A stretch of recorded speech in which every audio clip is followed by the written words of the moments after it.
बड'लेण्डनि बुब्लि prime 24 headlines नोंथांमोननिसिम जोंनि season एनजिअ निफ्राय गोबांथार साबायखर बावहरनाय जाबाय।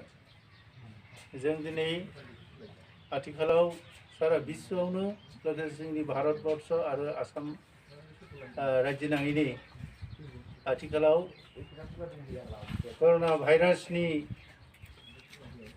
जाहोनाव जोंनि जायगाफोराव जोंनि हालामफोराव जितु लकडाउन बेबस्थानि गेजेरजों दिनै जायगानि सुबुंफोरा गैजारोङि सुबुंफोरा गोबांथार जायगायाव थांनानै खामानि मावनो जायोमोन खामानि मावनानै, नाथायबा नैबे लकडाउननि थाखाय जोंनि मानसिफ्रा गैजारोङि मानसिफ्रा बेफोर गोजान जायगायाव थांनानै मावनानै खामायनानै गाव गावनि न'खरखौ जाहोनो हायैनि जाहोनाव जोंनि सिजन एनजिअ बे आफादा सिमेन्ट-सापरिनि बे जायगायाव थानाय गासै मोन 13 गामि जेरैहाय 1 नं सिमेन्ट-सापरि गामि, सनालि सापरि सिमेन्ट गोदान गामि, सुदेमपुर 1 नं आरबिसि, 2 नं आरबिसि, 2 नं आरबिसि नैथियाव आरो आमलखि तिनिआलि,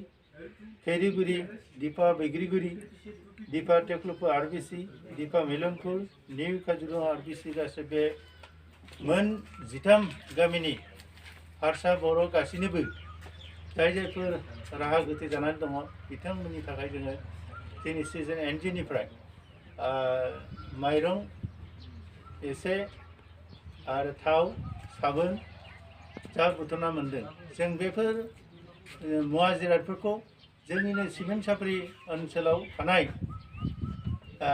जायफोर समाज सेबक समाज सिबिग्रा आरो फालांगियारिफोर दङ बिथांमोननिफ्राय जों कालेक्सन खालामनानै सिजन एनजिअआ नैबे गैयै मानसिफोरनो बेखिनि दानखौ होनाय जादोंमोन। दा बेयावहाय जों दा आथिखालाव मिथिगौ जे जोंनि हादोराव आरो जोंनि रायजोआव दा कर'ना भाइरासनि जों गोबांथार मानसिफ्रा मुखुब जादों, एफेक्टेड जादों। दा बिनि थाखाय जोंनि मानसिफ्रा गोजानाव थांनानै खामायनो हायाखै, बेनि जोबोद दुखु गोनां बाथ्रा। ओंखायनो जि एसे हायो जोङो सिजन एनजिअ बे आफादा रायजो राजानो बे मददथि हाबाफारिखौ लानानै बे खामानिखौ मावनाय जादों। एसेनोसै, गोजोन्थों।